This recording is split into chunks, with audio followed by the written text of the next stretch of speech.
Today we're diving deep into a concept that has been passed down through generations, but remains a mystery to many: the idea that humans are meant to live for others, not for themselves. Right. It's almost like we're conditioned to think that life is about our own success, our own happiness. But when we look closely, we realize that true fulfillment comes when we live for others. Exactly. It's fascinating to think about how we, as humans, are supposed to be different from animals in this way. We're not born to live solely for ourselves, but for the good of others. So you're saying we're not truly living if we're just focused on our own needs and desires? That's right. It's like the old saying, you can't cut your own hair. It's symbolic. We're so used to helping others with their problems, but when it comes to our own, we struggle. And it's because we've never really handled our own lives, right? We've learned how to fix others' problems. But when it's our turn, we're at a loss. Absolutely. And this is where the concept of living for others comes into play. We were created to help others. In fact, the very essence of being human is about living for the benefit of those around us. That's a powerful thought. But if we look at how most people live today, it's the opposite, isn't it? People focus on self-interest, money, fame, comfort. Why has this shifted? It's interesting, isn't it? We've drifted away from our true nature. We've become too focused on survival, on me, me, me. But in reality, this isn't the human way. Humans were created to evolve by helping others, not just looking out for number one. So we've missed the mark somewhere along the way.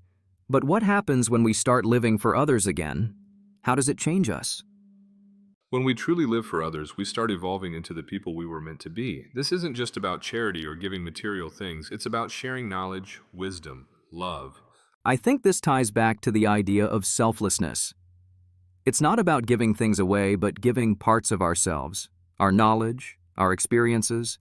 Yes, the true transformation happens when we start to share and teach others, not for recognition or reward, but because that's what we were made to do. And by doing this, we find our own purpose. But does this mean that we have to completely abandon our own needs? Not at all. It's about balance. It's not wrong to take care of yourself, but the key is in how we view life. Instead of constantly asking, what's in it for me, we should be asking, how can I help others?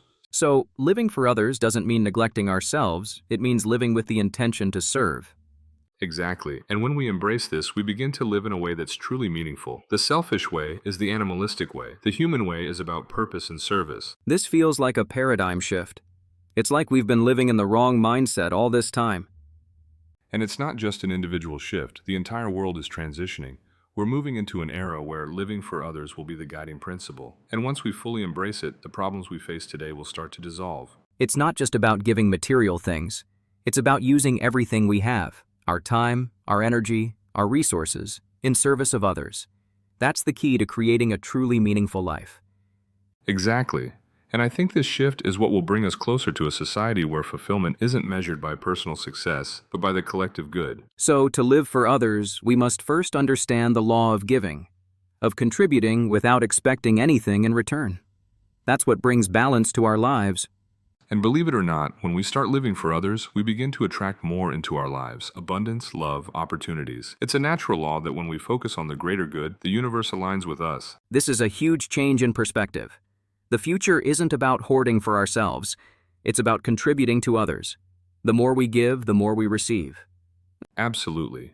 And as we start to embrace this new way of life, we'll realize that the struggles we've been facing, financial, emotional, are simply the result of living in a me-centered world. And when we shift our focus to others, we unlock the potential to live in harmony, not just with ourselves, but with everyone around us. Exactly, and that's when true progress happens. The era of selflessness isn't just a spiritual shift, it's an evolutionary one. It's the next phase of human evolution. A time when people understand that true happiness comes from giving, from living for others. Well, that's the essence of the age of selflessness we're entering. And I think it's up to all of us to embrace this shift and start living a life that's truly aligned with our purpose. I think the world would be a very different place if we all lived with that intention. It definitely would be, and that's something worth working toward. Absolutely. So let's keep striving to live for others and see where it takes us. I couldn't agree more.